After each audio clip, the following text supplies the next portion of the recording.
Proprioception एक term है जो आप लोगों ने सभी लोगों ने सुना होगा। जिनके बच्चे ऑटिस्टिक हैं, सेंसरी प्रोसेसिंग डिसऑर्डर है, एडीएचडी का केस है, उसमें बताया जाता है कि प्रोप्रियोसेप्टर्स को स्टिमुलेट करेंगे, रेगुलेट करेंगे तो उसके बाद बॉडी अवेयरनेस डेवलप होगी। तो प्रोप्रियोसेप्शन का मतलब होता है कि बॉडी अवेयरनेस। अब बॉडी अवेयरनेस में मूवमेंट से रिलेटेड, बॉडी पोस्चर से रिलेटेड, और इसमें जॉइंटली फंक्शन क्या करता है, हमारा मसल होता है, हमारा टेंडन होता है और हमारा जॉइंट होता है, ये फंक्शन करते हैं।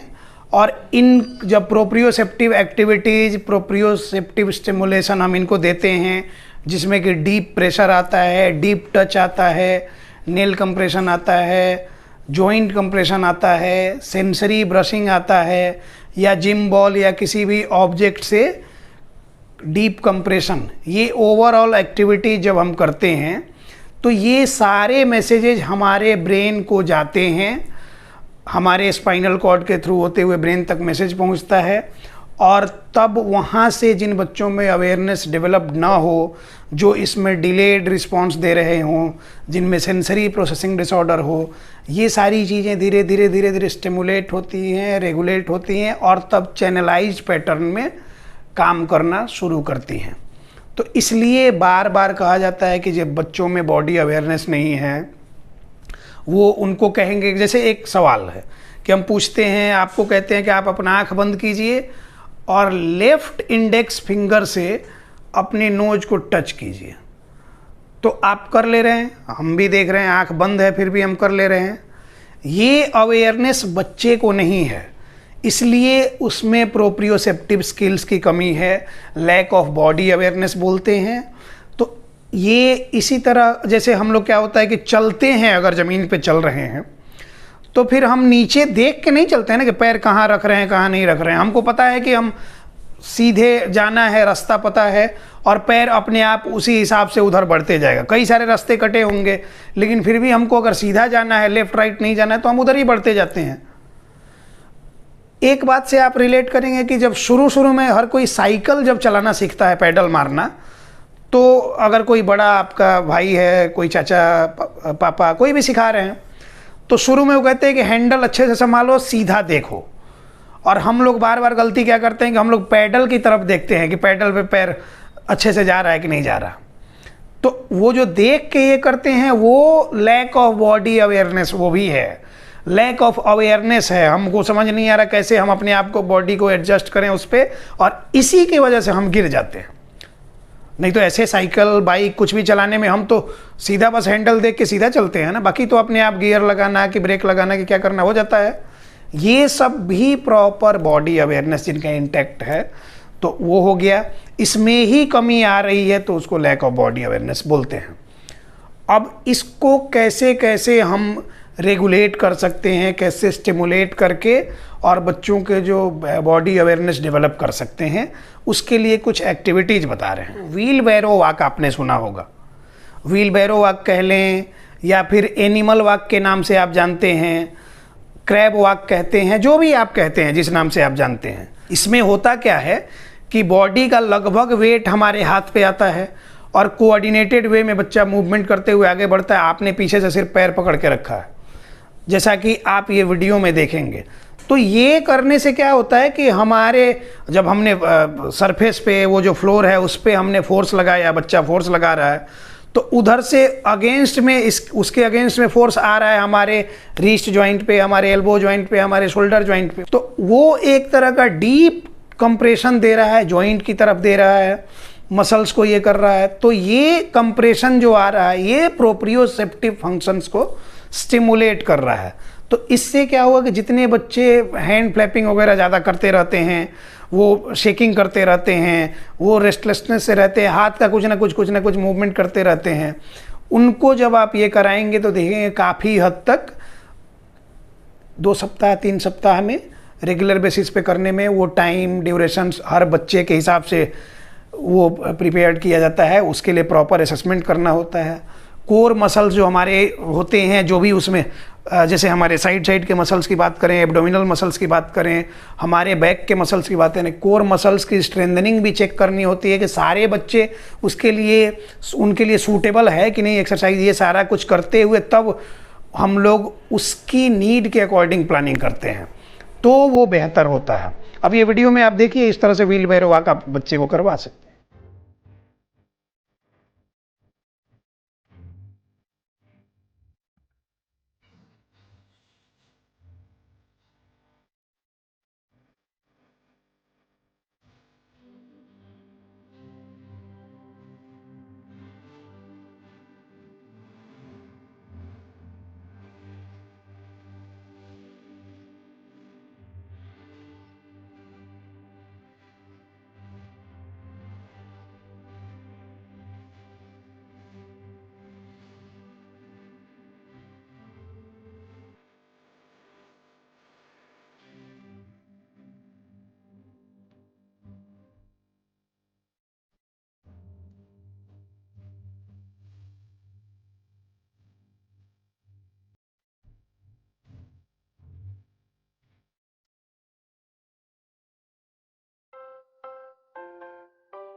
दूसरी एक्टिविटी इसमें आएगी कि जैसे हम नेल कंप्रेशन की बात करते हैं, ये नेल को प्रेशर दिया, जेंटल प्रेशर दिया, थोड़ा ज़्यादा भी दे सकते हैं, 5 सेकंड होल्ड किया, छोड़ दिया, फिर प्रेशर दिया, 5 सेकंड होल्ड किया, छोड़ दिया, फिर दिया, छोड़ दिया, 10 रिपीटिशंस सारे नेल्स का ऐसा ही।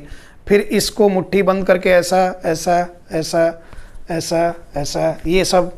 फिर इसका फिर लोअर लिम्ब में भी, फिर पूरे बॉडी के लिए हम लोग करते हैं कि बेडशीट में लपेट देते हैं, सेंसरी मैट्स होते हैं, हैवी मैट्स होते हैं, उनमें लपेट देते हैं। उसके बाद जिम बॉल से कंप्रेशन देते हैं।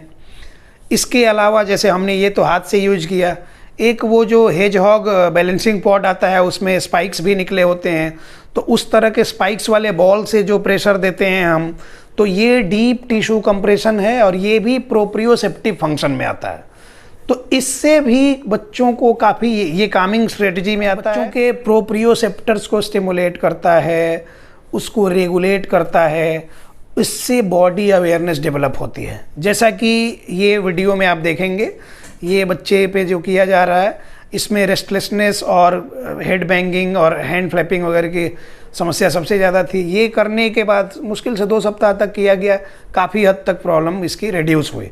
तो ये आप बच्चे में इम्प्लीमेंट कर सकते हैं, इसमें ज़्यादा कुछ दिमाग लगाने का नहीं होता है, जैसा वीडियो में बताया गया वैसा करना।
तीसरे में आते हैं पुशिंग या पुलिंग एक्टिविटीज़।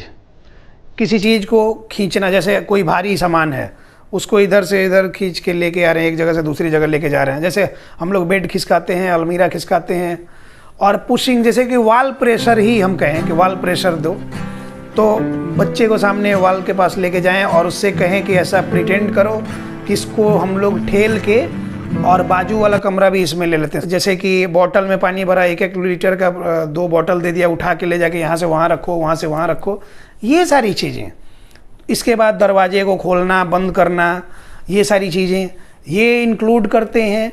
तो ये भी बच्चे में जॉइंट अटेंशन और हमारा बॉडी अवेयरनेस डेवलप करती हैं। वेट कफ या वेट जैकेट, ये दोनों चीज़ों से आप परिचित होंगे। वेट कफ होता है कि हाथ के ये में बांध लिया, कफ मतलब कि वो कड़ी हो गया वहाँ, तो वेट कफ हाथ में बांध देंगे, पैर में बांध देंगे, जहाँ भी जिस भी मसल को ट्रेन करना होता है हम लोग उसके लिए कर लेते हैं।